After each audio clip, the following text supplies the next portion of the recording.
It was Halloween night, and the air felt thick with that familiar chill.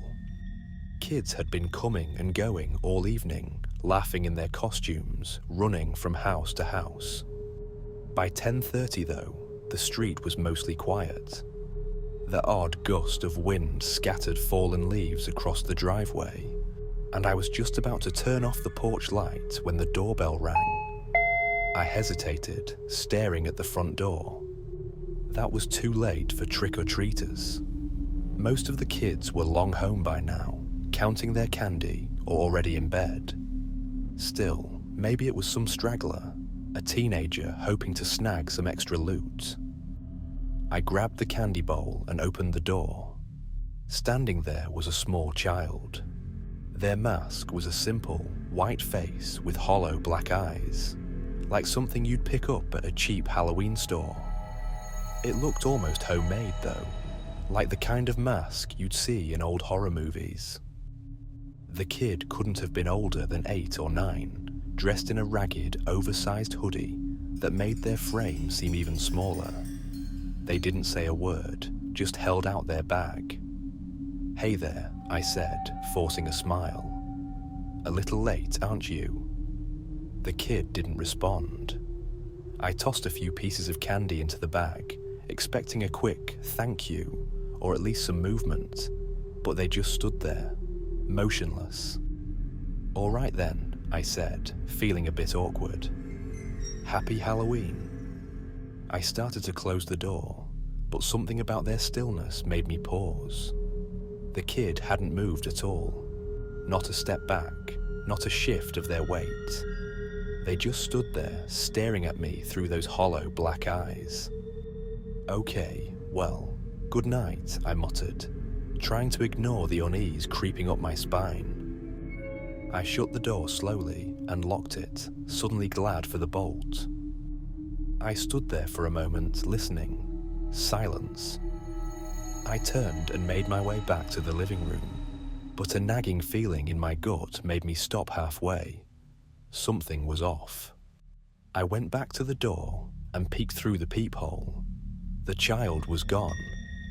My heart skipped a beat, but then I thought, maybe they just left when I closed the door. It was a weird interaction, but kids can be strange sometimes. I was about to walk away when something caught my eye on the doorstep. The candy I'd given them was lying there, untouched, scattered in the exact same pieces I had tossed into their bag. I opened the door again, a knot tightening in my chest. The night was still, the street empty. I bent down to pick up the candy, my hand shaking slightly, but just as my fingers brushed the wrappers, I froze.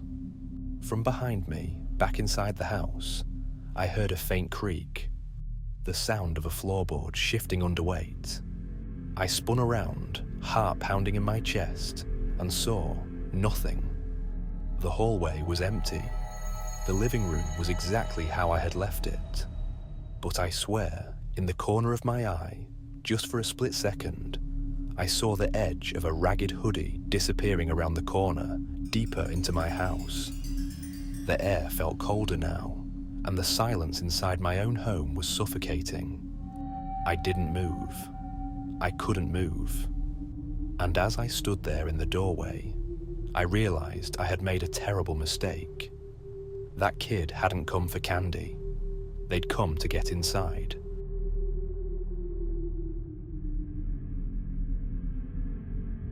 After leaving the Halloween party, I felt the buzz of the evening lingering, a mix of laughter, flashing costumes, and the scent of pumpkin spice in the air. It had been a good night, the kind that lets you forget about the real world for a while. As I headed to my car, I spotted my friend Emily standing off to the side, arms wrapped around herself, looking distant.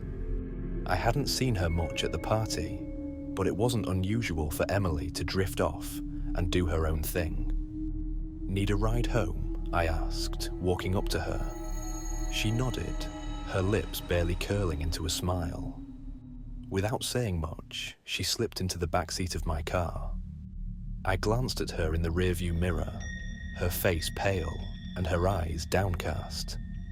The party vibe seemed to have completely missed her. I tried making small talk, asked if she'd enjoyed herself, if everything was okay, but she only nodded or mumbled in response. It was unlike her. Normally, she'd be chatty, telling me stories or making sarcastic remarks. I figured she was just tired or maybe upset about something, so I let it go. The drive was quiet, the kind of quiet that presses in on you, making every little sound stand out. The wind howled against the car, and the road ahead seemed to stretch endlessly under the dim streetlights. I kept stealing glances at her through the mirror, but she just sat there, staring out the window, her reflection a vague outline in the darkness. As I pulled up to her house, the porch light was off, making the place look even more eerie than usual.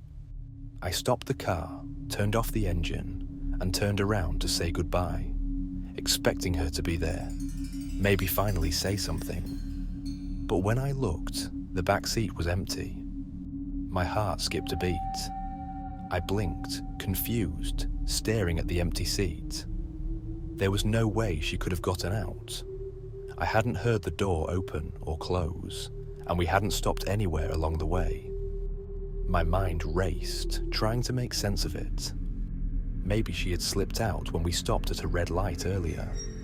She must have thought it would be funny to pull a prank, right?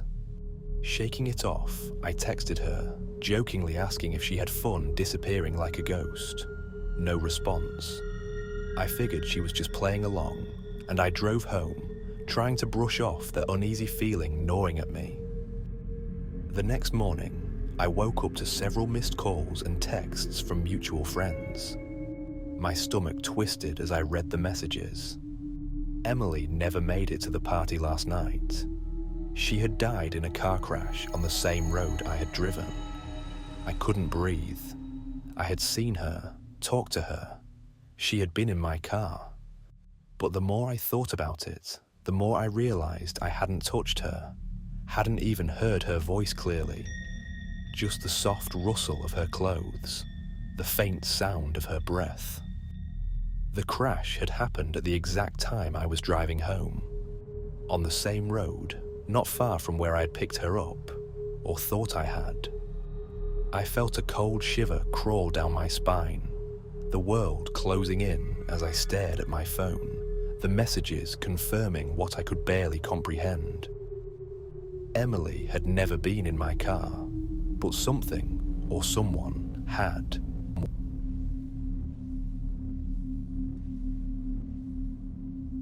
I agreed to a Halloween dare, spend an hour alone in the town's abandoned house. Everyone called it haunted, but I always thought that was just small-town gossip.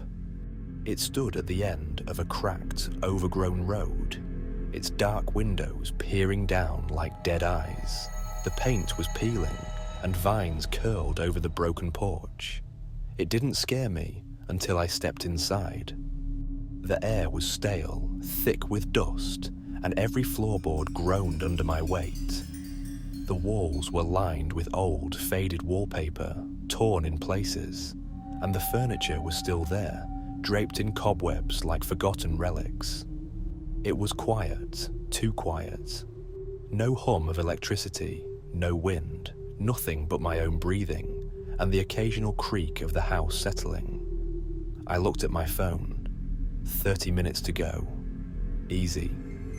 At first, I wandered around, trying to ignore the sinking feeling in my stomach. I told myself it was just an old house. There were no such things as ghosts. But then, as I stood in the living room, I heard it. Footsteps. From upstairs. I froze. The sound was unmistakable, slow and deliberate, like someone walking across the floor. My heart started pounding. It's a prank, I whispered to myself, gripping my phone tighter. Maybe one of my friends snuck in through a window. But as the footsteps grew closer, I realized something was off. The house had no power, no heat. The air was so cold I could see my breath, And those footsteps, they were heavy, not the sound of sneakers or boots. It sounded like something dragging across the floor. The sound stopped. Right outside the door I had locked. For what felt like an eternity, I stood there staring at the door. I could hear my heartbeat in my ears. The knob jiggled once, then stopped. I forced myself to take a step forward, then another.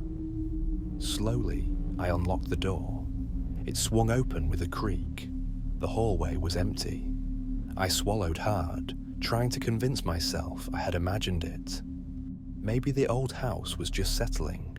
Maybe it was nothing. But then I saw it. Scratches. Long, deep gouges down the frame of the door, as if something had clawed at it, trying to get in. I stepped back, my pulse racing. The air in the hallway had grown colder, and I could feel something wrong, like I was being watched. I shut the door quickly, locking it again. "It's just the house," I whispered, though I didn't believe it anymore. Suddenly, the footsteps returned, faster this time, circling above me. I stumbled back, my phone slipping from my hand, the dim light flickering across the floor. There was a loud bang from upstairs, then silence, complete silence. I stood there, frozen, when a low, guttural whisper filled the room. "Leave." My breath caught in my throat. Slowly, I turned towards the mirror in the corner. In its reflection, something moved behind me. A shadow. Long and twisted, its fingers scraping down the doorframe. It wasn't human, and it was smiling. Thank you for watching. Please like and subscribe, and check out my other content on the screen now.